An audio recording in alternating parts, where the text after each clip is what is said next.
Hey everyone, this is Jason Dunn from Digital Home Thoughts, and we're looking at another netbook. This is the Acer Aspire 1.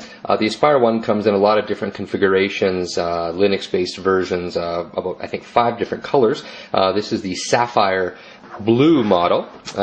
These are some of the colors. It comes in sort of a brown, kind of copper, pink, black, blue, and white. Yeah, the specifications on this unit, it's very similar to many of the other netbooks on the market today. The Intel Atom processor, 1.6 gigahertz. This one does have an 8.9-inch screen, so it's a little bit smaller than the MSI Wind, which I looked at previously. It has a gig of RAM, and most impressively, it has a 120 gigabyte hard drive, which is a lot more storage than most other netbooks on the market. It runs Windows XP Home, and it's got built-in 802.11bg wireless. So I'm going to go ahead and crack open the box, and I'll take everything out, and then we can go over what's in it quickly. Alright, so along with this little bit of paperwork, this is everything that comes in the box. I should note that Acer gives you a full user guide, which is actually kind of cool, and the rest of it can, well, pretty much be ignored. So this is the unit itself here. Gorgeous, gorgeous finish. I really, really like the Sapphire Blue finish. It's very light.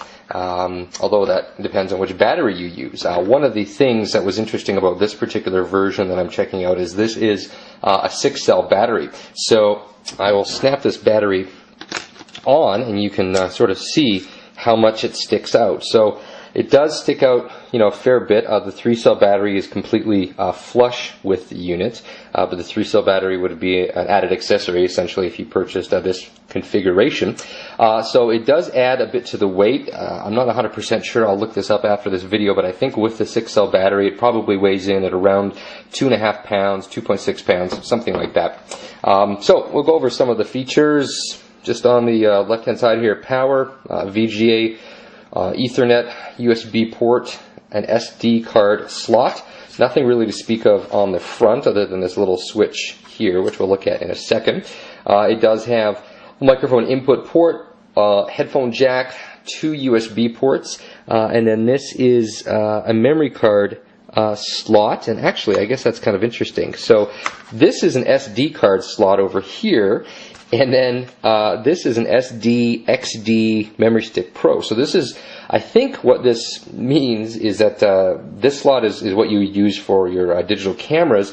And then this memory card slot, you wouldn't really use this as a Windows XP home user, but the Linux version of this particular laptop, I suspect, well, in fact, I think the bottom end version comes with, I think, 4 gigabytes of storage, so you would use this SD card slot to expand the storage on the unit. But it is kind of intriguing. I've never seen, a Windows XP based notebook that has, two memory card slots. So that's kind of cool.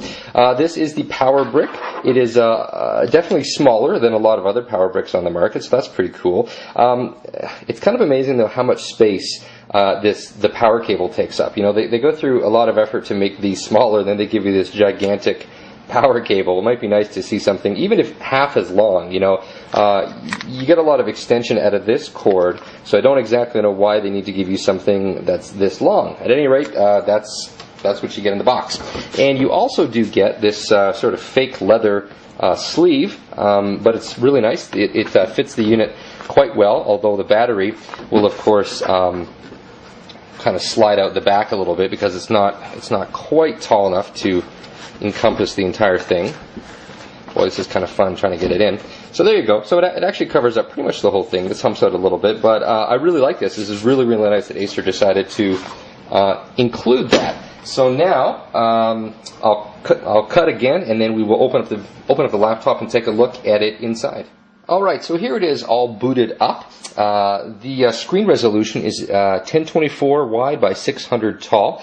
It's got a really, really nice, bright, vibrant screen. Not quite as nice as the MSI Wind. I thought that screen quality was a little bit brighter, but overall it's quite an attractive screen.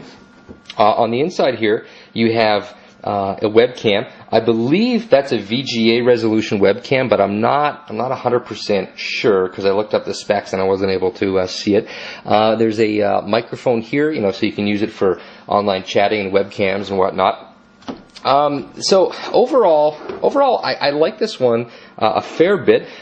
There's good value for the money. You know, there's not really many other netbooks in this price range that will give you, you know, the 120 gigabyte hard drive. It does come with a gig of RAM. There's 512 on board, and then there's a 512 slot that is full with a 512 chip, or rather there's a RAM slot that has a 512 chip in it, is what I should say. So I couldn't help, of course, you know, comparing this to the MSI Wind. One of the things that the Wind has that I liked is that it has a full gig of RAM on board, and then there's a memory card slot for the other gig of RAM. That allows you to get up to 2 gigs, so I think more memory is always better.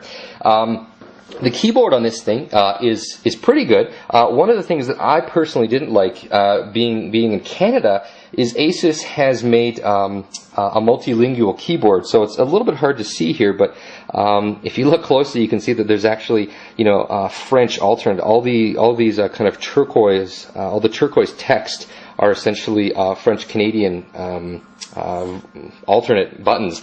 So for me, when I look at this keyboard, it makes it just really a bit, you know, kind of visually confusing, and I wasn't terribly fond of that. Probably the single biggest thing that I actually didn't like about it is the fan noise. So basically, right here is where the fan noise is coming from. Now, what's really kind of baffling about that is, you know, on the MSI Wind and really on pretty much every other netbook that I've looked at, the Intel Atom processor is so low powered, it has very, very low heat output. So it's kind of baffling that this fan in the Acer Aspire 1, it never really shuts off. It seems like as long as the unit is on, the fan continues to go. And for me, that was just unacceptable. I guess maybe you could say I'm a bit picky, but again, you know, comparing it to the MSI Wind and even the HP 2133 Mini Note, there's not really a whole lot of reason for a unit this size, you know, to have a fan that's being constantly on. And yeah, so for me, that was one of the kind of the significant trouble points on this. The other thing I wasn't too fond of is just like the HP Mini Note, the left and the right mouse buttons are on either side.